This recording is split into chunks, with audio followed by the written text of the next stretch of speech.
आप देख रहे हैं नेशनल न्यूज चैनल। दोस्तों, आप देख रहे हैं नेशनल न्यूज चैनल।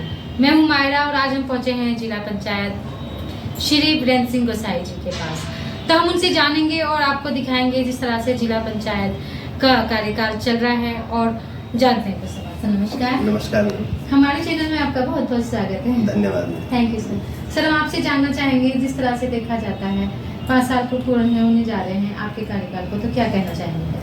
नहीं, मेरे कार्यकाल को तो नहीं होने जा रहे 5 साल, लेकिन ये है कि मैं पिछले 3 वर्षों से 3-4 वर्षों से यहाँ पे अभियंता के रूप में कार्यरत हूँ। हालांकि इससे पहले मेरे पे क्षेत्र दूसरा था और अब मैं पूरे जिले को पिछले 1 साल से देख रहा हूँ। तो कार्यकाल तो मिक्स्ड रहता है, कुछ अच्छे काम होते हैं, कुछ चीज़ों में आपको दिक्कतें आती हैं और कुछ चीज़ एग्जेम्पलरी भी होते हैं। वो सारा चल रहा है, मतलब जैसा एक सामान्य जीवन में चलता है वैसे जिला पंचायत में भी कुछ काम बहुत ही अच्छे हम लोगों द्वारा कराए गए हैं। जी, तो सर हम आपसे जानना चाहेंगे, जिस तरह से अभी आपने बताया 4 साल आपके कार्यकाल होने जा रहे हैं, तो क्या आपने यहाँ पर PWD द्वारा या फिर किसी अन्य द्वारा, सरकार द्वारा क्या क्या काम?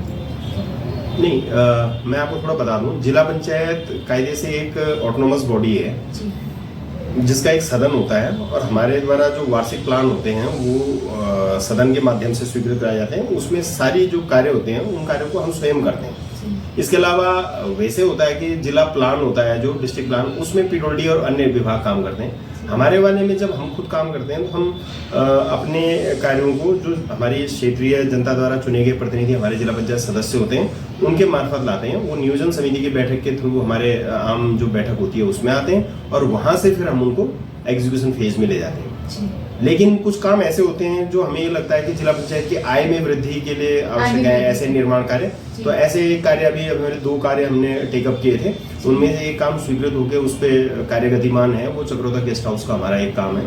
तो सर क्या वो पूरा हो पाया है? अभी उसको 3-4 महीने हुए हैं काम को लगे हुए, तो वो सितंबर-अक्टूबर तक मोस्ट प्रोबेबली हमारा वो काम कंप्लीट हो जाएगा। काफी बड़ा है वो, 2.5 करोड़ का।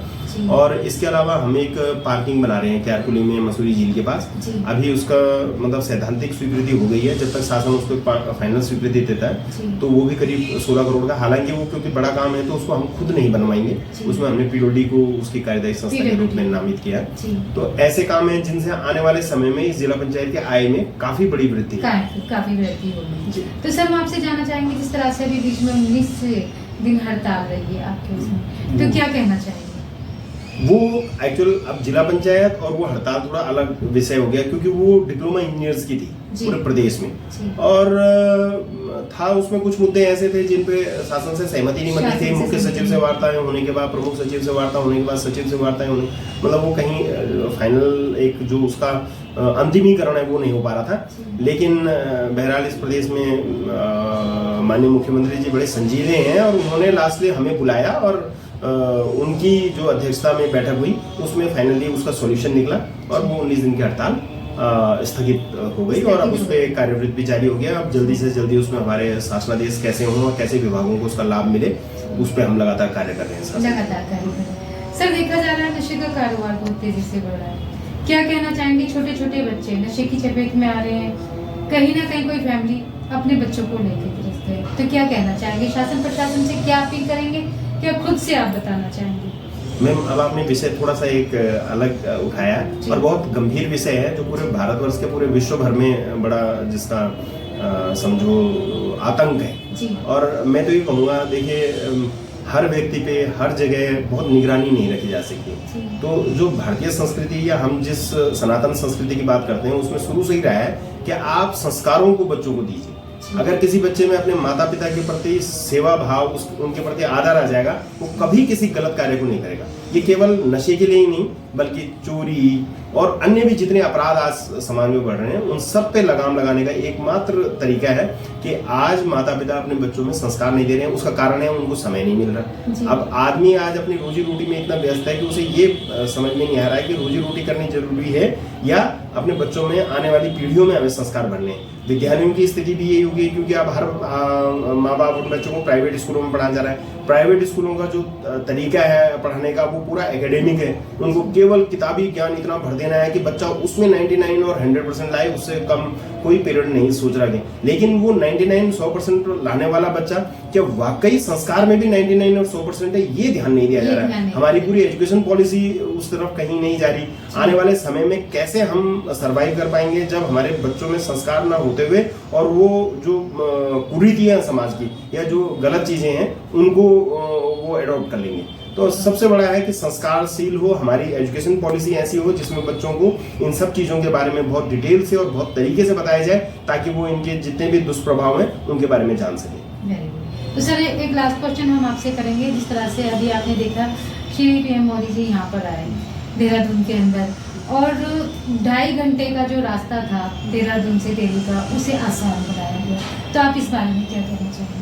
देखिए, मैं क्योंकि माननीय मोदी जी पूरे भारत को एक अच्छी दिशा की ओर ले जा रहे हैं और इंफ्रास्ट्रक्चर डेवलपमेंट में तो वाकई एक आमूल परिवर्तन हुआ है, तो वो बड़ा अच्छा भी है देहरादून के लिए। उससे जहां हमारी जो कनेक्टिविटी है वो बहुत आसान हो रही है, लेकिन इसके कुछ दुष्प्रभाव भी होंगे क्योंकि दिल्ली से देहरादून तो आ जाएगा लेकिन देहरादून पार करने में फिर उसे 2.5 घंटा लग जाएगा क्योंकि जब एक भारी भीड़ कहीं आएगी तो वो आगे कैसे बढ़ेगी। मान लो उसे मसूरी जाना है या उसे 4 धाम यात्रा पे जाना है तो आगे की भी कनेक्टिविटी हमारी बढ़िया होनी चाहिए, ये बड़ा महत्वपूर्ण है। और साथ ही इसके साथ कुछ ना कुछ जो ड्रॉबैक्स हैं वो ये होगा कि अपराध करना भी सरल हो जाएगा। अब अभी क्या है, अपराधी आसानी से आना जाना नहीं कर पाता है या वो कहीं ना कहीं हमारे पूरे जो सिस्टम है उसमें कहीं ना कहीं पकड़ा जाने की उसके, लेकिन जब वो एक्सप्रेस हुए तो वो अपराध भी मुझे लग रहा है कहीं एक्सप्रेस की तरह ना बढ़े।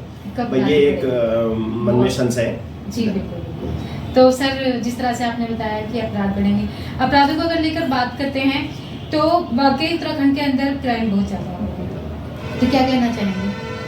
फिर वही बात आ रही है मैम, क्योंकि क्राइम बढ़ रहा है तो उसके लिए हालांकि देखिए क्राइम बढ़ने पे सबसे बड़ी जो व्यवस्था होती है कानून व्यवस्था, पुलिस व्यवस्था, वो थोड़ा सा चाक चौबंद होनी चाहिए। और क्योंकि विभिन्न थानों के माध्यम से विभिन्न पुलिस की जो क्षेत्राधिकार हैं उनके अनुसार उस पर लगाम लगाने के लिए कुछ इफेक्टिव जो तरीके हैं उन पे सरकार को काम करना चाहिए। ये तो सरकार कर भी रही है उन पे, लेकिन अपराध की जो जहां तक बात करें, क्योंकि हर जगह मैंने कहा ना निगरानी नहीं हो सकती, अपराध को रोकने में समाज की भी बड़ी महत्वपूर्ण भूमिका होती है और हम चाहते हैं कि समाज भी अपनी जिम्मेदारी को निभाए, क्योंकि हर चीज अगर हम प्रशासन, सरकार और सब पे छोड़ेंगे तो शायद हम जो हमारे नागरिक होने के जो कर्तव्य हैं उनसे किनारा कर रहे हैं। तो हमें चाहिए कि अपराधों को रोकने के लिए हमें भी अपने स्तर पे जहां जहां पे हो सके हमें जरूर बीच में उसका हस्तक्षेप किया जाना चाहिए।